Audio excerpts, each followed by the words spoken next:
नव्या शैक्षणिक धोरणानुसार हिंदी भाषा ही सक्तीची केल्याचा एक जी.आर. आल्यानंतर मनसेने आक्रमक भूमिका घेतलेली आहे। हिंदीकरणाला आम्ही विरोध करणार आहोत, अशा पद्धतीने आम्ही खपून घेणार नाही।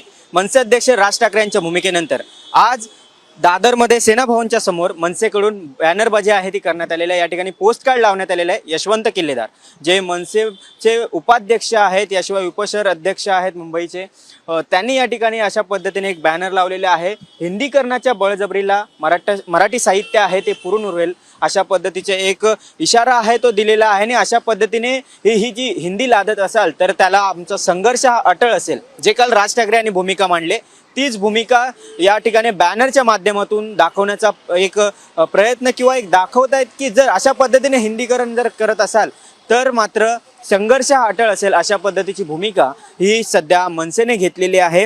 नव्या शैक्षणिक धोरणानुसार हिंदी भाषा ही ऐच्छिक केल्यानंतर ही आपण बघतोय की या ठिकाणी मनसेने ही आक्रमक भूमिका घेतलेली आहे। महाराष्ट्रामध्ये अशा पद्धतीने मराठीवर जे काही मराठीवर कुठेतरी अन्याय होतोय आणि अशा पद्धतीने ही हिंदी आहे ती लादली जाते, ही अशा पद्धतीने खपून घेतली जाणार नाही असं या ठिकाणी राज ठाकरे यांनी सांगितल्यानंतर इतर पक्षांनी त्यांच्या भूमिका घेतल्यात। मात्र कालची राज ठाकरेंच्या भूमिकेनंतर आता राज्य सरकार नेमकं काय करणार, कारण मराठीच्या मुद्द्यावरून मागील काही दिवसांपासून सातत्याने मनसेने आक्रमक भूमिका घेतलेली आहे। येणाऱ्या काळात मुंबई महानगरपालिका आहे आणि त्या दृष्टीने सध्या मुंबईमध्ये मराठी, हिंदी याशिवाय गुजराती असा प्रांतवाद आहे तो सध्या सुरू आहे। आणि त्याच ह्याच्यात काल नवीन शैक्षणिक धोरण आल्यानंतर एक नवा संघर्ष हा आपल्याला पाहायला मिळत आहे। आणि त्यानंतर आता अजून एक या ठिकाणी जो बॅनर लावण्यात आलेला आहे, तसंच आम्ही हिंदू आहोत पण हिंदी नाही अशा पद्धतीने अजून एक बॅनर आहे तो लावण्यात आलेला आहे। त्यामुळे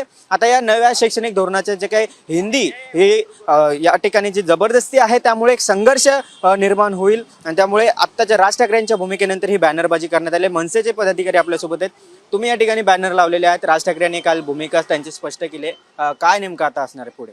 साहेबांनी सांगितल्याप्रमाणेच हिंदी भाषेच्या सक्तीला आमचा विरोध आहे, हिंदी भाषेला नाही। आणि साहेबांनी सांगितल्याप्रमाणे ही लवकरात लवकर ही सक्ती उठवावी, यासाठी आमची जो निषेध आहे तो आम्ही या बॅनरच्या माध्यमातून दिलेला आहे। आणि लवकरात लवकर हा निर्णय आमच्या बाजूने घेतील शासन, आम्हाला ठाम विश्वास आहे। आपण पाहिलं तर ज्या पद्धतीने जो निर्णय नव्या शैक्षणिक धोरण आलेलं आहे, आमच्या हिंदी भाषेला विरोध नाही, मात्र हिंदीचं जे थोपवली जाते हिंदी भाषा त्याला आमचा विरोध आहे, जी राज ठाकरे यांनी भूमिका मांडली। त्यामुळे राज ठाकरेंनीच इशारा दिलाय की संघर्ष अटळ असेल, जर हिंदी तुम्ही लादत असाल तर आमच्यासोबतचा संघर्ष अटळ असेल। त्यामुळे आता सरकार काय भूमिका घेतं हे देखील पाहावं लागेल। व्हिडिओ जर्नलिस्ट राकेश गिरीश कांबळे, साम टीव्ही, मुंबई। देश विदेशातील प्रत्येक घडामोडींचे लाईव्ह अपडेट मिळवण्यासाठी आता साम टीव्हीच्या सर्व सोशल मीडिया प्लॅटफॉर्मला लाईक, फॉलो आणि सबस्क्राईब करा। तसंच सर्व नोटिफिकेशनसाठी बेल आयकॉन प्रेस करायला विसरू नका।